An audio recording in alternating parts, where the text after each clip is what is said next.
I'll give him just a little more.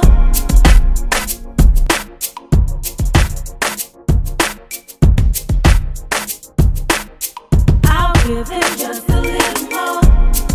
Just a little more. Always and forever I will be. I'll give him just a little more. Hey, what's up? Welcome to the Lil Mo Show Podcast. I'm your host, Lil Mo, and I know what you're thinking. Where's Skeet at? Well, he's on tour and he got a regular job, so he's not here today, but you know I wouldn't leave you hanging, so I had to call in my reinforcement. With that being said, I have my family to the right, and you like, who is bruh smiling? I say, who he?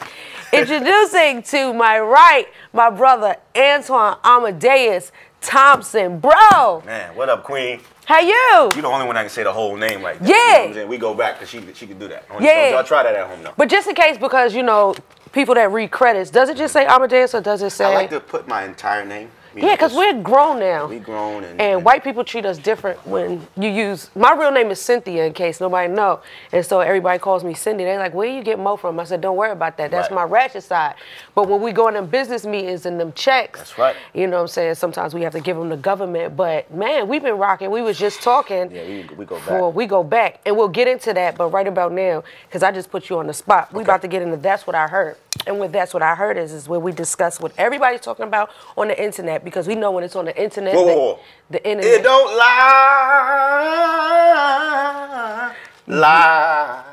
You know, I was about to say, if you didn't bring it back down from the lie, if you didn't go back to the lie, which is too low for my register, then that means you ain't grew up in church. That's the problem. It's a lot of people that be trying to sing churchy, but you can tell who grew up in church because they know how to go up and bring it down. Come on now.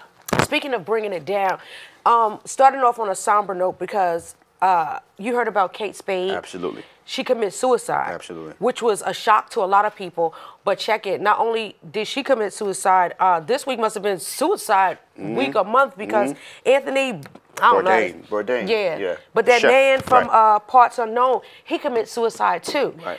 And I don't know if it's the internet sympathizes when it's higher or whatever is considered the elite or upper echelon, or people with that bag, that they take it serious. But rest in peace to them. Yes, and I'm gonna say this, and I ain't trying to be funny. Right.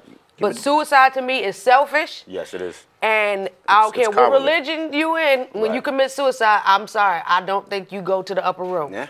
I'm sorry. It is what it is, and I agree. And I wished I was friends with some of the people, because they always say, check on your strong friend. You never know what somebody's going through. You know what I'm saying? Because there was a time in my life that I would say, I saw Jada Pinkett talk about it. I heard Kanye talk about it. And I've recently been talking about it, but now people are taking it serious. Suicide, which has been swept under the rug. And in our community, which is the African-American hip-hop community, it's so taboo. We don't commit suicide. We don't kill each other. No, we kill each other. We don't kill ourselves because we know if you kill yourself, you go to hell. But there's a lot of people, black people, that have been discussing it. But when we discuss it, mental illness or mental health or suicide or depression, we're looked upon as, child, you got money, ain't nothing wrong with you, or stuff like that. But when they do it, I don't think they were locking any finances. You know what I mean? And then to add on to that, Kate Spade, after they announced her suicide, her other company, what is it, Francis? She has another company. The sales went up to like 300%. So disrespectful. Let's talk about that, number one. What do you think about suicide in the music industry and entertainment as a whole? Again, I agree with what you said. I don't agree with one taking his or her life. It's selfish. To me, it's cowardly. And just to be clear, we're not attacking anyone that committed suicide, right? But there's so many options and there's so many ways to go, except for throwing in a towel. She has kids. He has kids. And then they say she left a note that her daughter found. And I don't know it verbatim, but just to like summarize it, they said something about, she was like, you know, I'm sorry, but if you want to know why, ask your dad. So in the midst of this, Kate was going through a divorce. So now he not only has to live with that, and the daughter has to live with that. That's a lot. And her family has to live with that. But now her daughter has to live with, what did my dad do that made it so bad for my mother, who seemed like she had it all, take her life? And anytime you get to that, what's crazy is it seems like a lot of us at our highest point is really when we're at our lowest. Right. I always tell people, when you don't see me, that's when I'm chilling, but I'm still getting to that bag. So sometimes it's best that you not see me, because that means I'm strategizing, everything is coming to fruition. But when you see me a lot and you think, oh, she popping, she on this show, this, I was like, yo, that stuff ain't no joke. Right. And you know, because you're on the road as well. Absolutely. What are some of the highs and lows that you've dealt with in the industry as well? Just for, so people can know, like, just because you are a producer and you're executive and a lot of things that you have your hands in, it's not easy. It's not at all. It's not at all. That's a great question. I think the balance, finding balance of balance in family and life versus being professional and being successful. Everyone chases, like you said, everyone chases the bag, everyone chases success and want to be great, but it takes a lot. It takes you being away from your family. It takes you being away from your loved ones, and a lot of family and friends and peers don't understand that. So then it creates a situation where you feel like you have to be alone, or you feel like you are alone, when it might not be the case because of how people treat you. You know what I'm saying? So when you look at people in the limelight, and like yourself, you as an artist, you have it, to me, and not to make it sound bad, a lot more difficult than I do. You're in the limelight. Everybody know who you are. You can't go to Walmart like I can go to Walmart and get toothpaste. They're going to be like, that's Mo. No, we went there yesterday. It was a movie. And my sons was cutting up. And it just seems like I go in there low, but as soon as they notice one of the kids, because my son got the blonde in his hair, as soon as they were like, that, I think that is her. Once they start cutting up, and I'm like, sit your ass down. Get your ass off the shelf. That's when everybody wants to, I don't want to bother you. Right. But you with your family. But what's crazy is, that kind of stuff wouldn't make me suicidal, or it makes me pull out my edges. That's why I wear a lace front. But that's what I love. Right. Them driving me crazy. But the industry side that drives you crazy, that's the part. I think everybody thinks that's the part of Kanye. He's at it drove him crazy. It is. Which I'm just like, nah, we know Ye. I don't think he's really crazy. He's hilarious to me. He's such a genius. He's such a master manipulator, and not in a bad way. Right. He knows how to, all right, today I'm going to piss everybody off. Because honestly, every time I see him, he's always, you need anything? Like, he's such a giver. Right, I agree. But then that only child syndrome kicks in, and honestly, I think that he misses his mom. Absolutely. But I just want us to stop picking and choosing, having picks on who we're going to feel sorry for when they say they're suicidal, or those who actually, decide to take their own life. I honestly, because I've dealt with it, I've discussed it, and I've moved on from it. And I say that's a spirit that's hard to get rid of. It is. A lot of people talk about spirits and, just different dimensions and realms and things that you deal with. I think that's one hard to get rid of, because it's so heavy and so prevalent, and it's so easy and inviting. Right. In a million years, you would never think that, why would Mo try to kill herself? No, I ain't trying to shoot myself in the head, because I'm like, what if I don't die, then my shit all... No. Trying to just overdose and do stuff like that. And then when you don't die, you're like, okay, God, I get it. But some people don't have that. And I also learned in a course that I took, because I be doing other stuff on the side, going to little classes. I ain't go to college or nothing. But do you know that 85% of the people that have attempted or committed suicide, honestly, it was just... Not like they were playing, but they really were. It's a cry for seeking help. It's a cry for attention. And attention don't always have to be like, oh, I want to twerk, I want to get some likes. But there's sometimes people be like, they don't know how to ask for help. In this industry, they never taught us how to ask for help. That's true. So... Never taught us and never gave us. They just judged us. Hello? They just judged and you, it gets hard. Right. And I understand why some people be like, I got to fall back from this. But then I also understand when people like Jada Pinkett, her mom, and her daughter, when they have a round table discussion, now that they have the Red Table Talk, that's every Thursday on Facebook, which is, everything is internet. My kids don't watch TV. Wow. This is what what they're doing. I'm just like, why do y'all have TVs? And I bought them something. I found something at Five Below. It's this gadget, goes around your neck, you put your phone in it, and you can watch it like this, so your neck don't have to be hurt. So they're making up things. So honestly, that's why I was wondering why we found a TV like this size. It was like $1,000. Right. You can have a theater at your house, but your kids ain't gonna watch it because everything's online. Online. Unless you have online on the TV. Exactly. You know so that's what I'm why saying? they have that little Fire Stick. Don't pay for cable, damn that, because power come on July 1st. But anyway, Jada Pinkett. Now, how revealing is this? Because all right, we grew up. You grew up with your mom and both your parents. both Me parents. too. So I was considered spoiled, but You're the girl. You're the princess.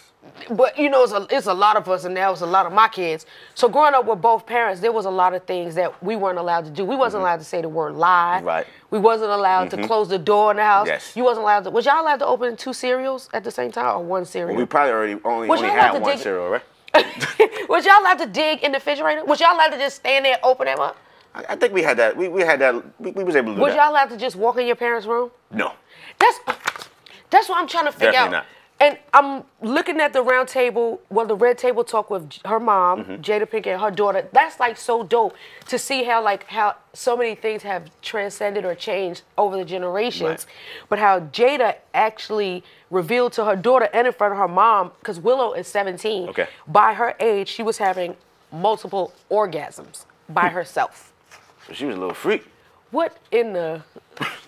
But she said the reason why she did that because she wanted to explore, but she wanted to abstain from men.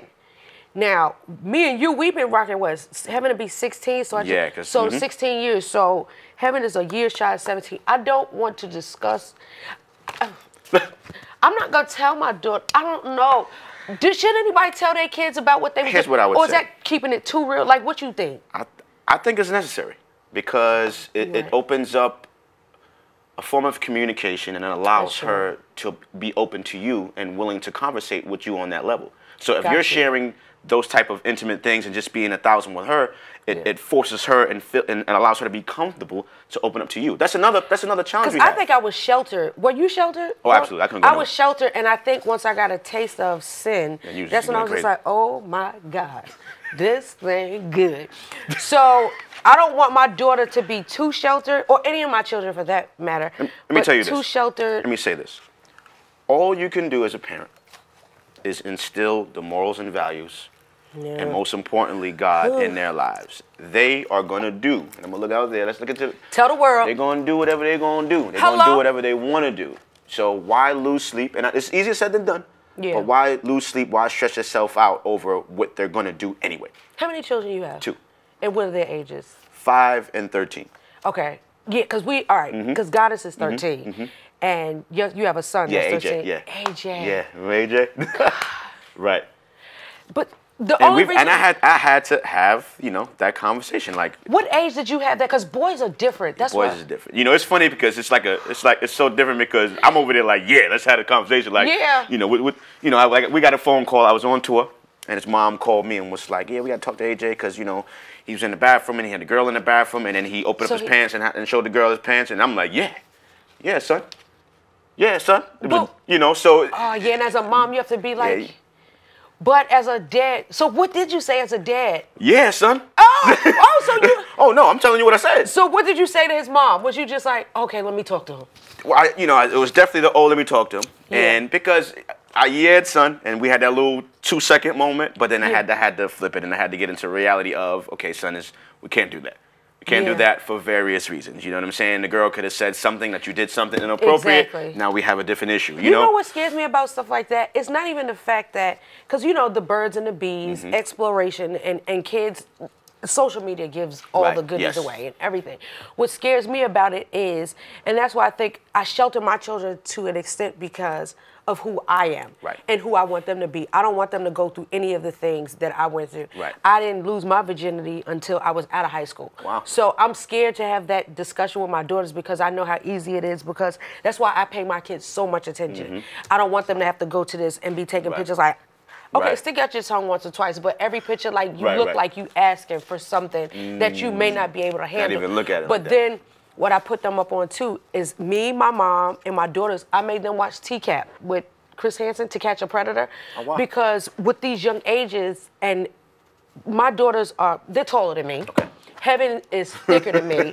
Goddess she's 13, but she's the athlete. Okay. Her and I don't know, I'm gonna figure the rest, but Goddess, she's like slim, but I was just like, oh my God, she has a butt like mine. She's gonna be the one that's gonna be, she's still into, I want my room pink. I wanna go to the mall with my friends. Heaven has a boyfriend. So I'm just like, how do I preface the conversation? Because I don't want them to, I've been married a couple of times. Right. And I want them to know, be a wife. Don't be a thought. Don't just be somebody's girlfriend. Have goals. So can I challenge you? just like how you talking to me right now. Yeah. It's the same thing. You have to not allow fear to hold you back. But then they from don't talk to me. yourself. We text, and then I'm working. But then when we talk, I'm like, so what's up, daughter? They be like, nothing. When they call me on FaceTime, do your son do this call, and then put the phone to the ceiling. I'm like, can I see your face?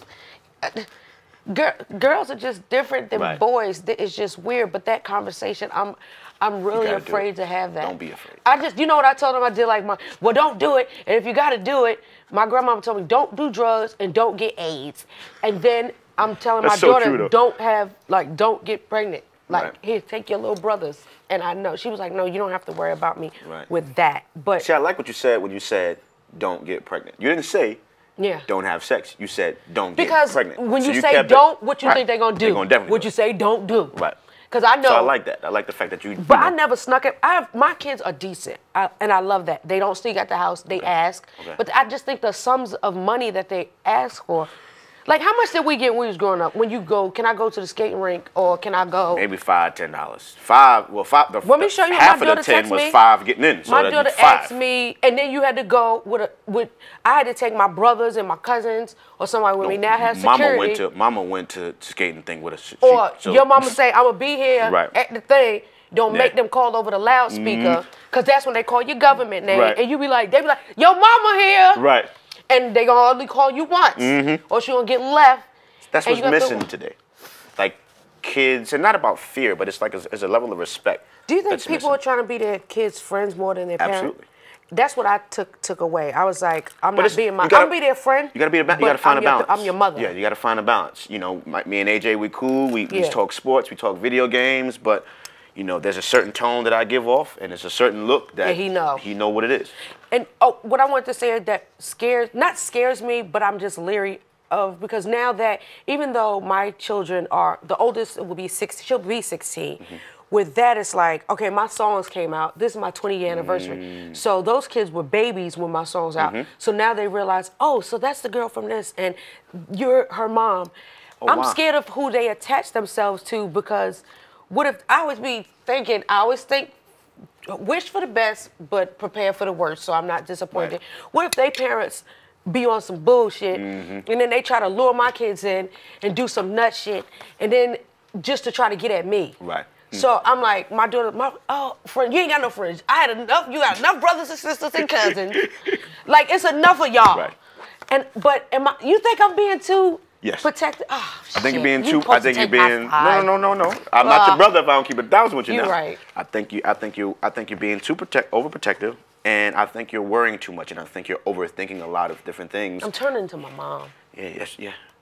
I think you're overthinking things. How do I turn my worry down? Like, look at what's going on. Do you see these girls? Listen, man. Listen. Again. And I know you have it more challenging than I do because of me being a male and a man. No, but you have just as much as a challenge. Once we done with That's What I Heard, we're gonna get into your life. Right. And I mean, I think because I'm older and I've been in it longer, but you have just as many challenges. Right. We're going to talk about a lot of these challenges. Right. Because honestly, the reason why with my challenges, people see them. And some people make up challenges. Some challenges I put myself in that situation. But then there's some challenges I didn't even know that was coming. But you have a lot of challenges that you deal with. And I'm just like, what? Damn, how you work to fuck through that? Right. And still have to... Keep a straight face, still got to work, still got to make sure you're a great dad, and still have to deliver. Right. And speaking of delivery, did you go to Summer Jam? Nah, I didn't go to Summer Jam this year. Because they said Swizzle, Swiss Beats, and Timberland. Oh, yeah, I'm glad Is that the same thing they were doing with Just Blaze, Says Everybody? Yes. Did you go to one of those? It was kind of like a thing that kind of showed up last minute. And I think they called each other out on social media, and then they had some kind of event where it was like Who Just you want Blaze. battle? Because you up there, buddy. You're pretty up there. Man. That's a good question. Who wants smoke? Who want this work? Who wants smoke, man? Because, I love these kind of battles because it's not even so much like when you realize like, dad, like I've created a part of history. I went to an event in Nashville the other weekend and we honored some legends. Okay. It was a Legends Gala, and it was Mona Scott, Nile Rodgers, Charlie Wilson. Definitely legends. Yolanda Adams and Keb Mo. Okay. What was crazy was I was like, well, I'm here to see the tribute to performances and stuff. So I got to honor Mona Scott and Tweet performed. Tamia performed. Okay. Avery they didn't have Mo perform? Sunshine. Well, I did. I honored Mona about to Scott say. and I sang a piece of that too. But Stokely from Mint Condition, they're celebrating 20 years as their group. But when they honored Nile Rodgers, I did not know all that he's done. Right, that he produced People and played sample on. his Yes, sample. absolutely. Did you know that he wrote "She's Your Queen to No. Be"? I watched it. Coming to America, when he said he did that, I was like, yeah, right. Coming to America came on. He wrote "She's Your Queen." He wrote "Just Let Your Soul Glow." He did the score for Coming to America. He wrote "I'm Coming Out." He did that. Wow, I knew but he did that I thought one. Not Puff the, did it. Right. And See, I thought I did not know he did all that stuff. So it's just like Nile Rodgers. certain names. Once you start naming them off, you'll be like, and once we start naming your discography list, I didn't know he did that. You know what I'm saying? So it's like we'll get to that. It's about awareness. I think that's key. You know, Yeah. often, and we're in a new day where, you know, like I remember when albums came out, I would open up the CD. The first thing I would do before even listening was Read look at the credits. Yes. You know what I'm saying? You so gotta that's check missing. them credits. You know what? what I mean? That's all I we wanna know had. who's on this when thing. you saw your name in that Oh, thing, listen. I couldn't wait to Listen. see my name in the credits. Listen, Are man. you kidding me? That's where it was at. So now with all of the new technology and streaming and that's kind of disappeared. You know what I mean? So the producer, the respect and appreciation for the producers, I feel are definitely missing these days. You know? Yeah, and one thing too, producers had a sound. That's why when I hear like a Swiss and a Timbaland go at it, they both produce for some heavy hitters. Right. Timbaland with the Missy stuff, Aaliyah and all that He was stuff. a part of all that, man. And Swiss, like, he's a producer, like, and they both produce for Jay-Z, DMX, Eve, Cassidy, Beyonce. The whole Rough Riders movement, the whole, and they battled out. Did they say, well, who won? Did anybody get any word on who won? Oh, Swiss won? Swiss beat Timbaland? Wait a minute. Who was judging? Hello? Laquita. I don't even, look, when you put them two monsters together, I don't even feel like it's a winning thing. It's just like. Oh, from a class. So that don't count, though. what was the song that won? I don't know. You know why I don't count, though? You know why I don't count? Because it was in New York. And Swiss is from New York. You know, and at the end of the day, you got to go with, But what's crazy is I honestly think if the producers got together and did like this as a tour, and each artist and the artist that they did the song came out. That'll be crazy. That can Don't say that still too loud. You ain't hear that, right? All right, cool. That would be dope. Yeah, all right. Because that definitely needs to happen. That would be crazy. So, well, Swiss Beats won that battle, and we Swiss. covered everything from. Do you have the new Kanye album? I do. How do you like it? I ain't gonna lie, that Pusha T album.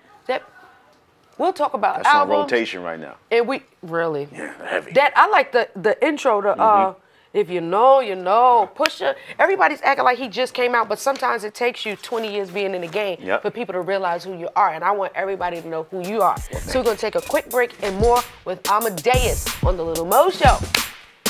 Yeet. It's your boy Skeet Carter, the co-host of the Lil Mo Show Podcast, encouraging everybody to pick up a copy of the tell-all book, Tame a Little Mo, right now. It's available on Amazon.com. And we're back with the Lil Mo Show. I'm your host, your girl, your homie, the superwoman Lil Mo, and to my right is my brother. Brother. Amadeus. Now, where'd you get the name Amadeus? All right, so I first had the name A Boogie. Before with the hoodie? Yeah. And then people laughed and they joked, and then I said, all right, How long ago was that? Because everybody was before I was Lil Mo, I was Sassy C. Okay. So A Boogie. What made you change? Why did you change your name? Why would I come out with the name Sassy it's C? What you wanted it to be. Sassy C. Sassy C. Once JJ Fad. If I would have kept A Boogie, see? Then, he added the cut hoodie you a with check. it. Yeah. He added A Boogie with the hoodie. And that's his whole rap name. Whole rap name. And he's actually dope. See? So was you an artist first? Yeah. Oh my God. Did you sing? Nah, I thought I rapped. Like a rap? Yeah. Oh God. Please, when was your first rap and when was this?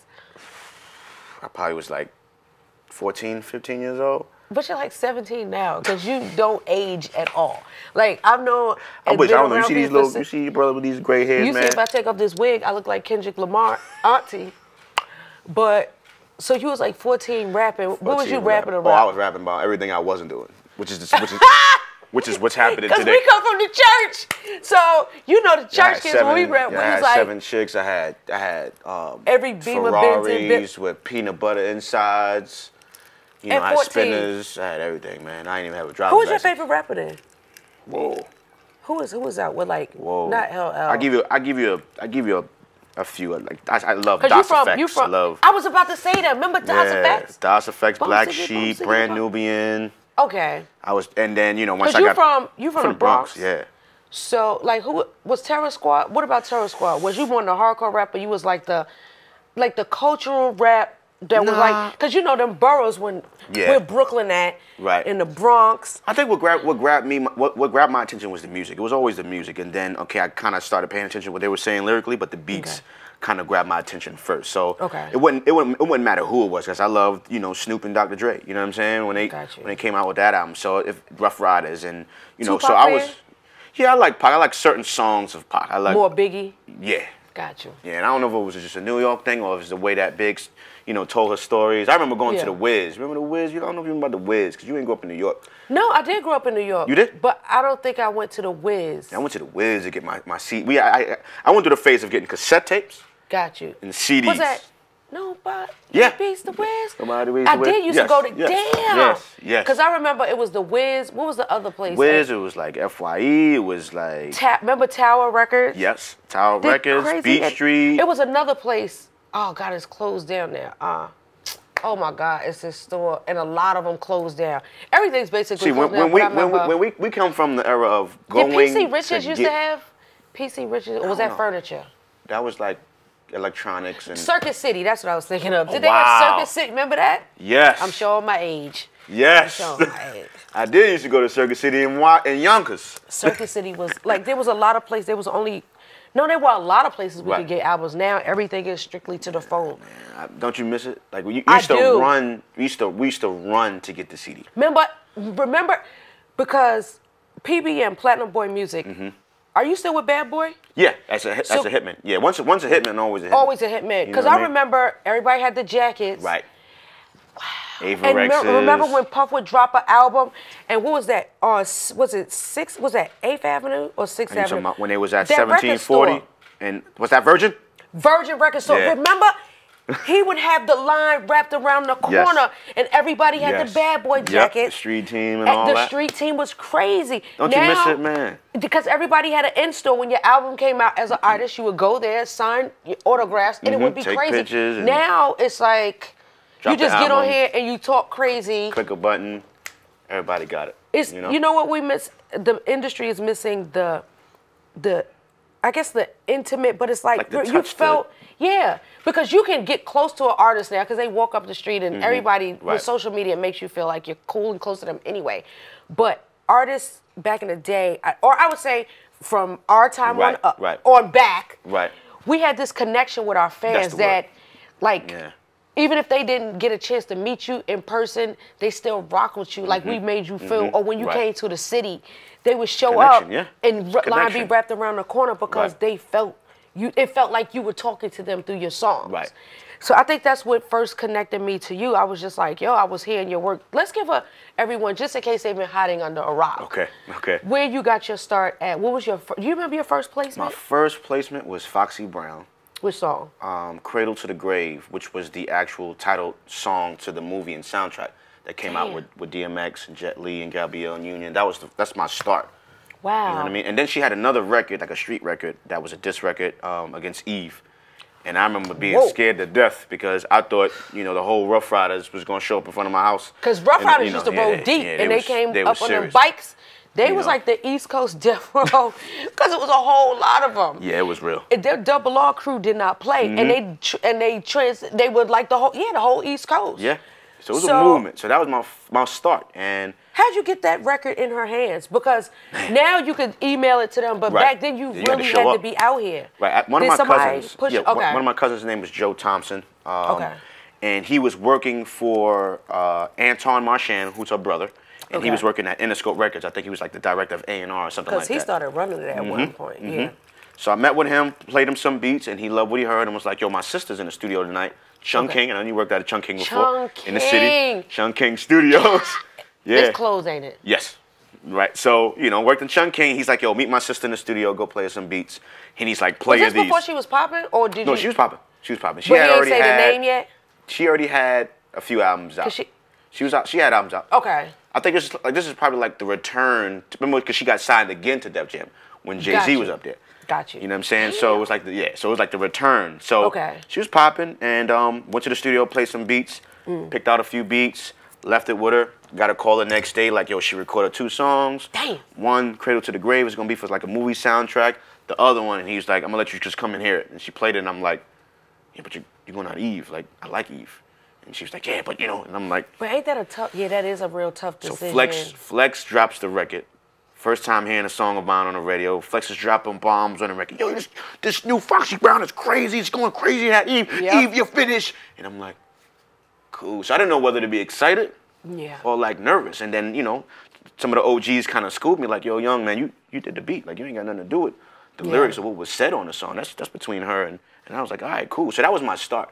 Got you. You know what I mean? And not too long after that, man. Then your name started ringing like heavy bells. How did you hook up with Puff? How did you get a part of that? That was way after we worked. Like, I had already produced for over 50 artists before even kind of getting in that door. Damn. So I already had, you know, kind of hustled. Who was hustling your stuff for you? That's what I'm about to say. You never had anybody. Well, let me like really like known representation. I had a few manager and so and so here and there. But you've always been the. Oh yeah, I was hustling. When you hear Amadeus, you see Amadeus, not 100 other people, and you always keep your family close with you. Absolutely. That's why I was like, yo, he has this my little sister. I haven't seen his sister since she was little. Now she's a grown woman telling me what to do. Making sure we ain't ashy though. You know what I'm saying? She stayed looking out. She's been looking out for me. Like even when we was at the church, she always made sure I was good. Yeah, that's just right there, man. That's good to keep your family with you. What's the importance that you feel is keeping family close? Those are the realest ones. Those are the realest ones. They know you in and out. Like, everybody's calling me Amadeus and appreciating Amadeus, but they know, like, when you mentioned, they know Antoine. They don't,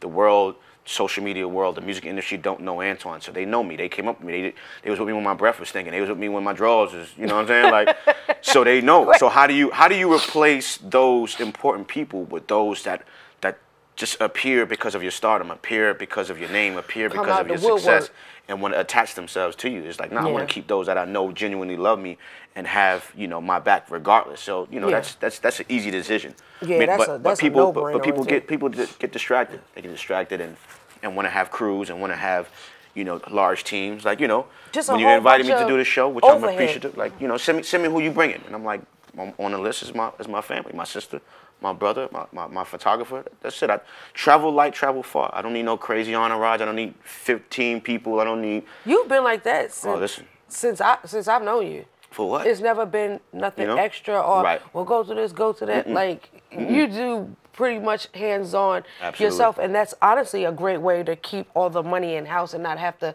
worry about too much other crazy stuff. But let me ask you this. So we talking about all these other people, man. Like, I don't know if they know the history, man. Like, yeah, we about to get into our history. Like brand new. Yeah. Like sometimes we got 2 versions for those that sometimes I feature Jim Jones and Fab. Yep. You know what I'm saying? We got Yeah. Yep. All that we've done videos to. The only we didn't do a video to Brand New. Right, we didn't do a video. But with Brand New, everybody's like, well, what's Brand New? Off my Meet the Girl Next Door album. Classic. When I first with your boy, I was scared of you, Joe, because I was so sure you'd break my heart. I wasn't strong enough to let down my guard till you told me. Yeah. Oh, man, I got to sip.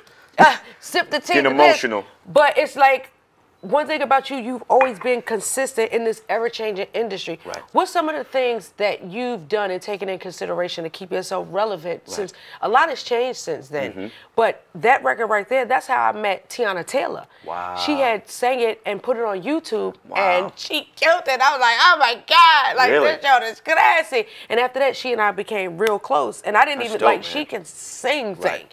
So how have you managed to, I guess, survive not only the turn up, but the industry shift? Right. Because people, let me sing you a beat, and it's deeper and bigger than that.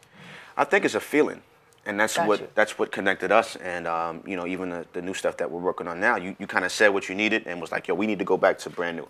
Yeah. And immediately I knew what you meant. I knew what you were talking about. And I feel like that's one of the things that sustain me is I'm giving you guys as artists in the world my true self.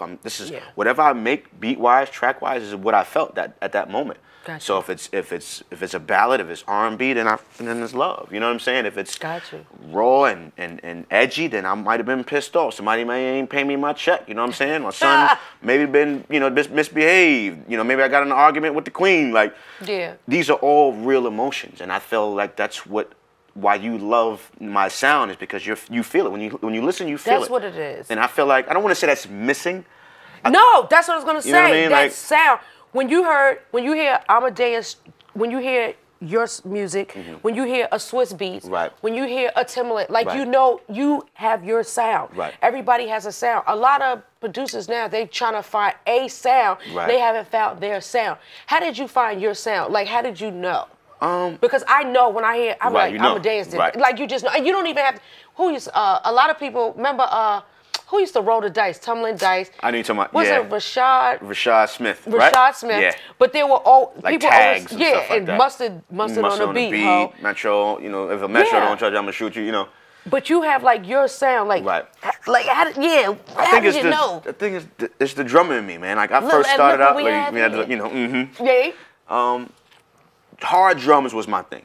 Okay. You know, I had to figure out the melodies, and that's why, like even brand new, it was a sample, because I wasn't a fluent musician, a player, so I took the hard drums and just sampled, and I'm like, let me get this amazing melody, and just put hard drums on it, and that was my thing, and that's what it is. It's like a pretty song. It make you feel.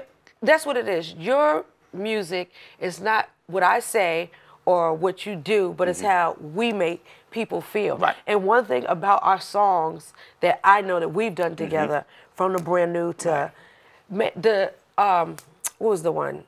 Sometimes I. Yeah, wow. You wanna know what's crazy? Is I can say it now.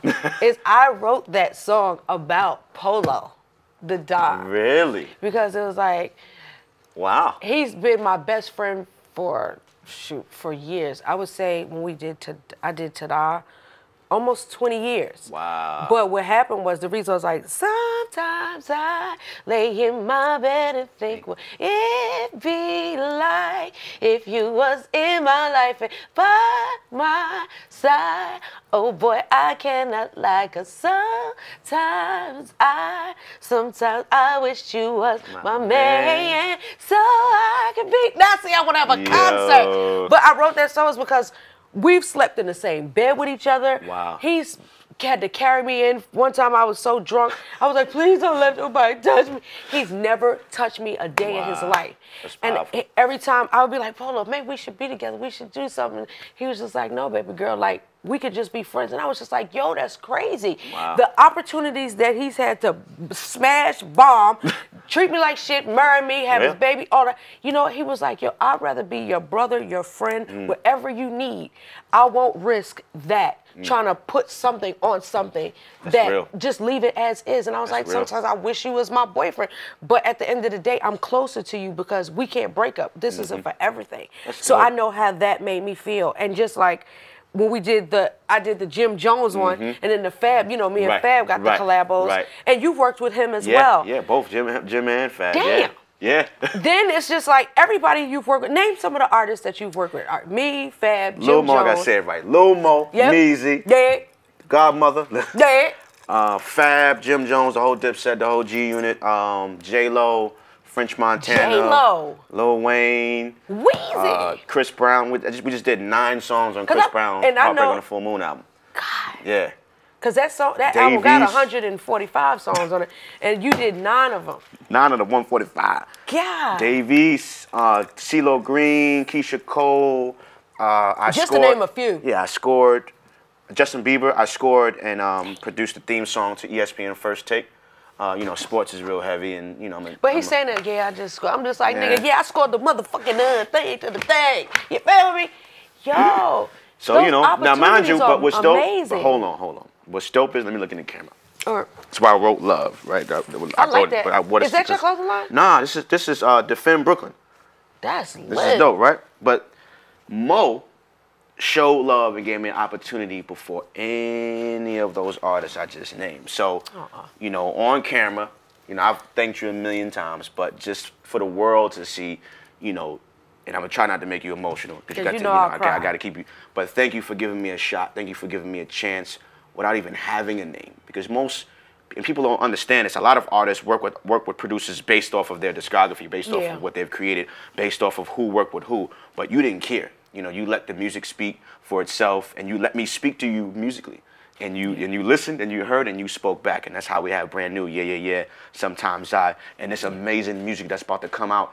We ain't gonna tell you no more about it, but we back at it. Where it started, but thank you again for just believing in me and believing in my sound. It wasn't even like nurture. It wasn't even like developed. It was just like me trying to figure out what I wanted to say and musically. You still are dope. It's just like I could tell. Like even Fab says the same thing. He was just like, "Yo, like you've had a huge impact on everything. Like you gave me a chance. I could have used anybody on songs because of the years that I had put in and the stuff that I was doing. I was just like, no, I love when people are at that, like, yo, y'all better snatch up, because I'm gonna get them on this, and I saw it before anybody could see it. And there's a lot of people, and it's not even so much so. It's just like sometimes I also look at people's heart and their drive, and just how much like you really be out here. Yeah, man, you don't have nobody. Oh, you got my man. You're your best marketing, promotion, mouthpiece. Right. So I was just like, yo, your passion for this has never changed. Like, from starting off with just getting a placement with me to working with Justin Bieber and scoring just your discography alone, and you're just as humble more now, even than from the beginning. How do you maintain that? Because there's a lot of people, I'm gonna just tell you straight up, they act like they weird. And you've never picked up the weird spirit. Right, no way. I can't. You know, we were raised properly. We were raised the right way, and you know, God first. And you know, when you say that, it's tricky because when you say that, people expect you to be perfect. So I'm the first, and she can vouch like we're far from perfect, but we know where our gift comes from. You know what I'm saying? And I could know one day I can be hot and have this amazing talent and gift, and the next day I cannot. And then it's like, who are you? You know what I'm saying? So it's like, I gotta remain humble. I gotta be cool, and just be an example of the fact that you can be gifted, talented, great, successful, but be the coolest individual you can possibly be that make people want to be around you and just love your energy and love your spirit. So I probably put more work into that and being grounded and staying and keeping that relationship with God and being cool than the music, because for me, I feel like that's more important. Like everything else will develop. Everything else will come into fruition if my spirit, mind, body, and soul is right.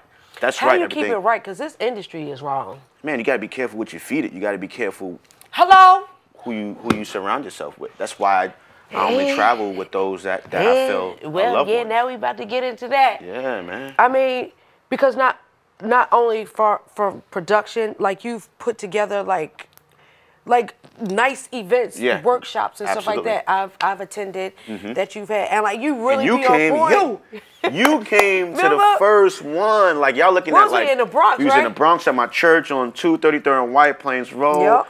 Measy showed up with the kids, like did her thing, like and I was a youngin' and just having a vision to just give to people and just inspire people, man. And now fast forward, we like what 16, 17 years, and now I have like a music one-on-one college tour where we go and educate people on the music business. Because think about it, nobody gave us nothing, nobody taught us nothing. We had they to figure threw it us out. to the wolves, and with blood and with food, with no food. Like no, they threw us to the what's the thing that when they smell blood, they definitely get sharks. Yeah, sharks. They threw us to the sharks with blood on our clothes until like, you get the fuck out of it. Figure it out, and we're still figuring it out. Or they'll throw you on an island with a whole bunch of people you've never seen before, and none of them are your friends, and nobody cares. And then you just gotta make a hit record and do the best. But we've sustained, and you've managed to stay above. So with the you said the musical college, the music one-on-one college tour. What's that about, and how can people be a part of that? Yeah, so you know, I would always, while touring with Trey, we would end up in different cities. Trey Songz. Oh yeah, sorry, Trey Songz. Yeah, just in case. Be like Trey from The Wire.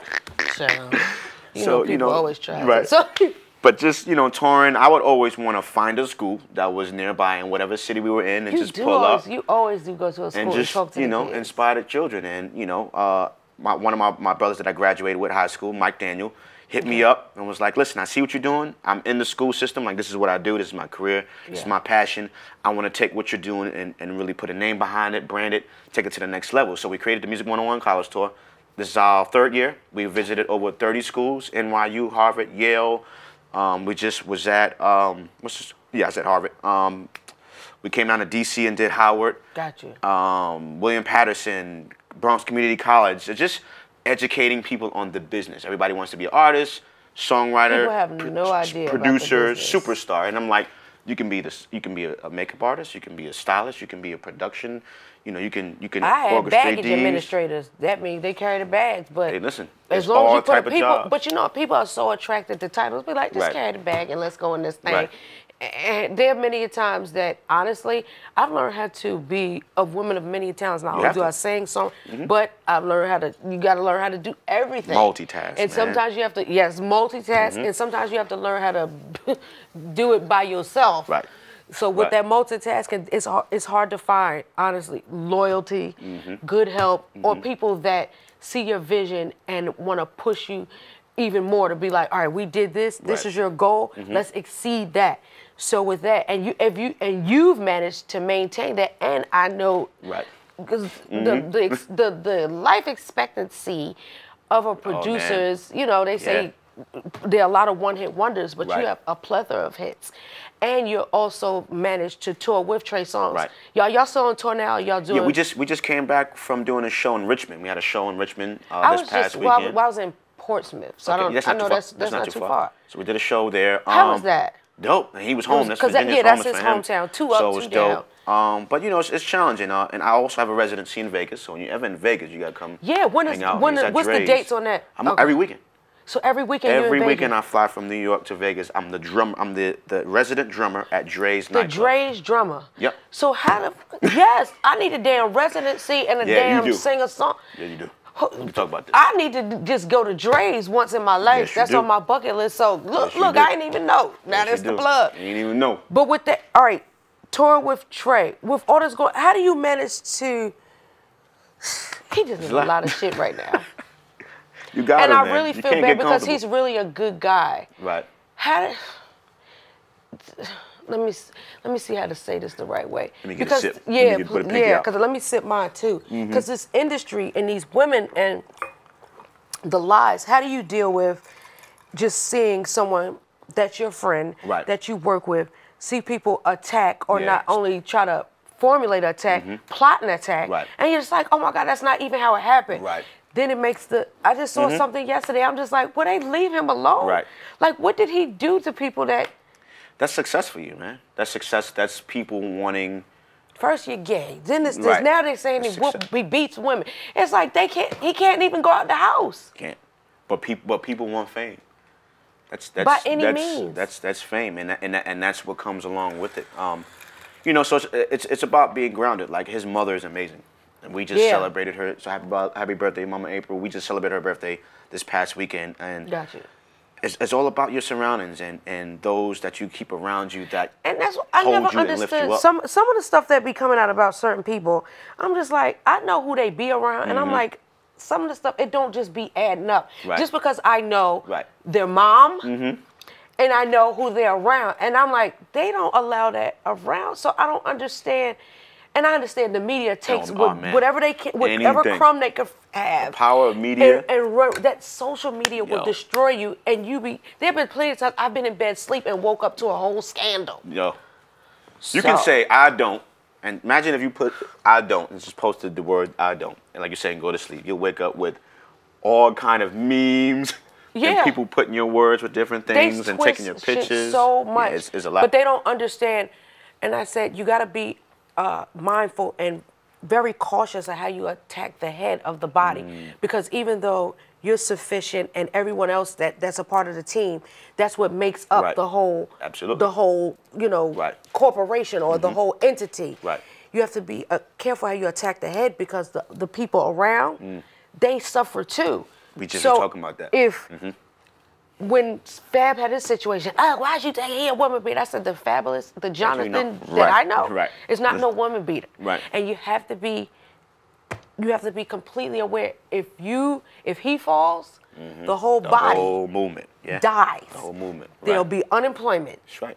Homelessness. Sure. Stuff attached. So you have to be real careful.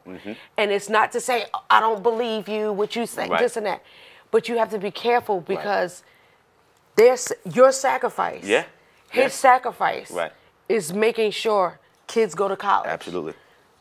Food is on the table. Absolutely. Lights come on. Lights are on. Right. Because if you quit today, there'll be a lot of people who won't have a place to stay. That's real. Food to eat. And that's not to discriminate or to downplay anything anyone else does. But people don't realize my sacrifice. So if people attack me, I tell my husband all the time, certain things we can't do or even play with. Don't play in nobody's face. You can't even say hi to people anymore. Oh, they try to holler. I said, because if it's true. You're the head of the house. Right. But let's just be clear. If I'm removed from that equation, done. Right.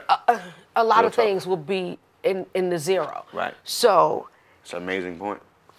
The conversations, I could just imagine, there are certain things I know that we don't even put out there because there are certain things that have to remain. Certain things we'll take to the grave. Right. And certain things, it's just amongst the family. Right. How do you, for anybody that's watching, how do you push through that? Right. When you're with your friend or you yourself, something comes up and you know that this can ruin. You've worked in this industry. I've been in this industry for 20 years.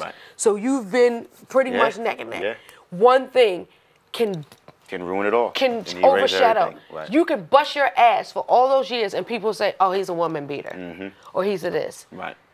There's no way to clean that. Right. There's certain things you can't clean.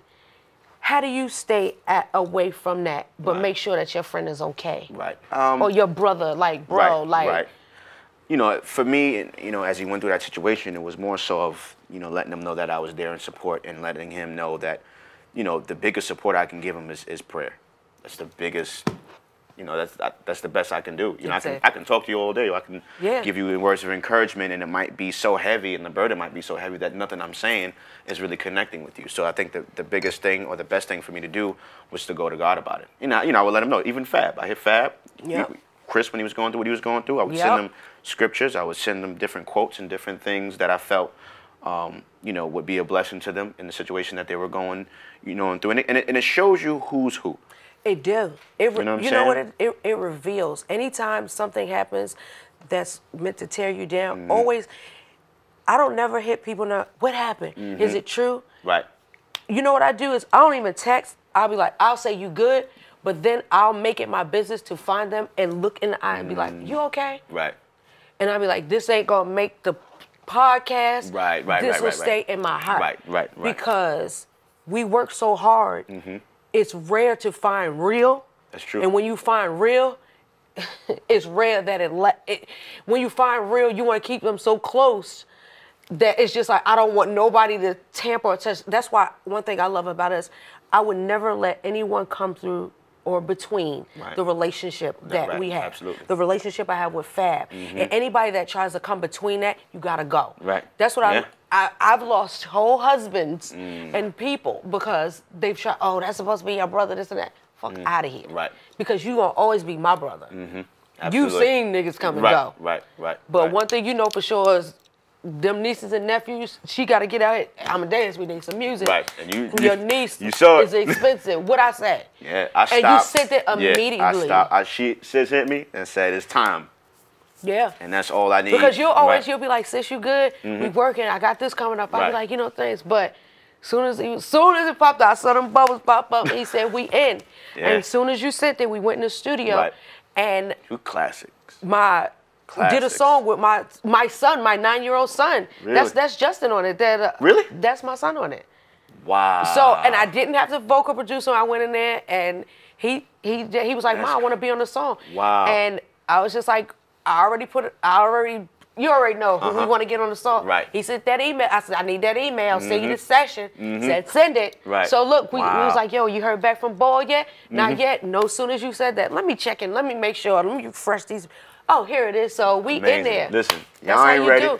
You just speak it into existence. Absolutely. And I love the fact that you've stayed on me for over the years. Like, yo, don't let your gift there's some people that's talented and there's some people that's good, but there's some people that have a gift. Right. And that comes from God. And you stayed on me and to make sure that my gift made room for itself. Because let's just put, there's a million singers. Right. There's some people that can sing me under a table. Right. Might not be a lot of them motherfuckers, but it's people that can sing me under the table. Right. There are people that can produce, and there's probably somebody that can do, oh yeah, his track is way better. That's fine. Right. But that relationship Absolutely. and that reality and that loyalty is rare, and that humility, that's why I love to keep certain.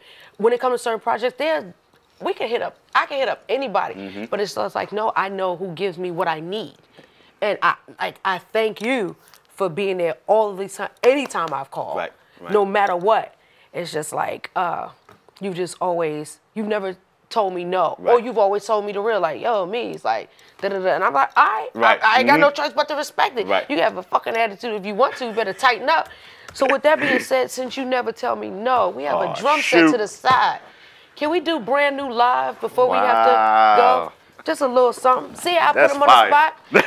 Get y'all a little cute little concert. Let me pull up the words. My ass wrote the damn song and don't remember the lyrics. Wow. I'm going to sit down and sing it before we take y'all on out.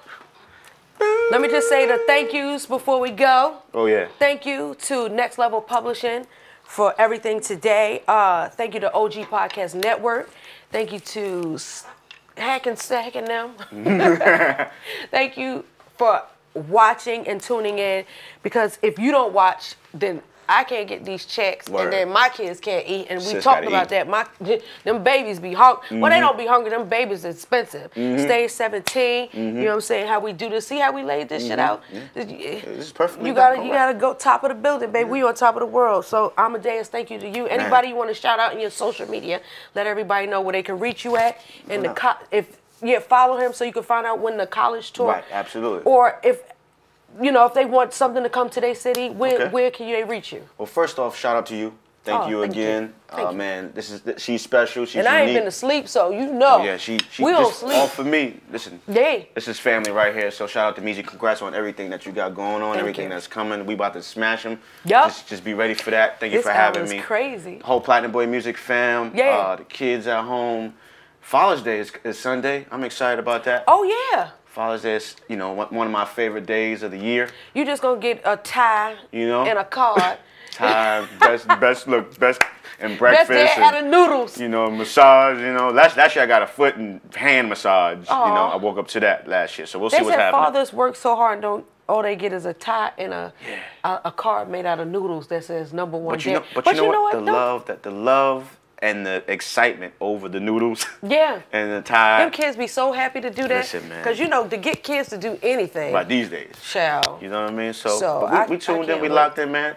King Amadeus, Queen Lil Mo, Platinum Boy Music. You know what it is, man. Stay tuned. Thank you for having me. And we're gonna show you how we got started. All right, I might have to lower the key down just because my throat. No. All right, how was that?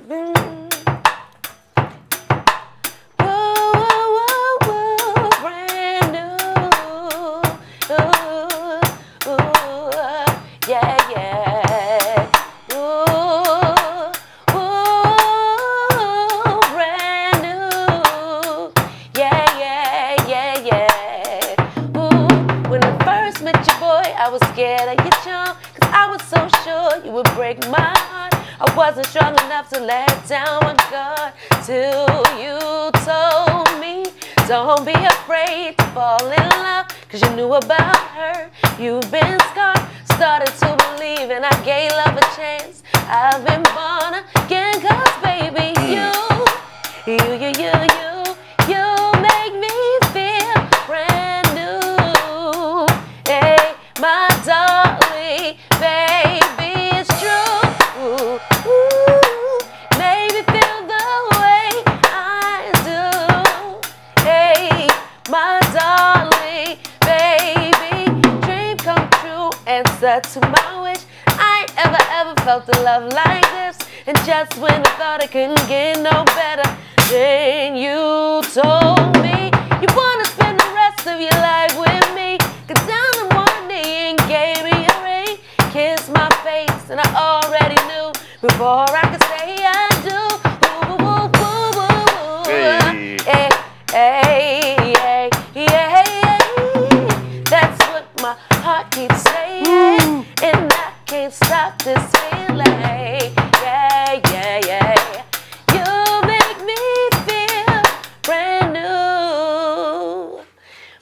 there, darling, baby, it's true. Hey, what's up? It's your girl, Lil Mo. King Amadeus. And we know that this subject is no laughing matter, and it's serious. Suicide.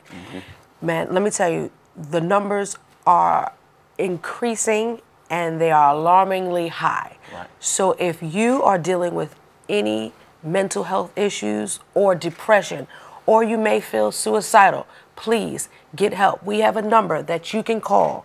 Absolutely. If you or someone you may know may be dealing with things and the pressure is too hard, dial 1-800-273-8255. Once again, it's 1-800-273-8255. Don't let your egos, don't let your pride, don't let embarrassment get in the way. If you need help, they're there. Please call.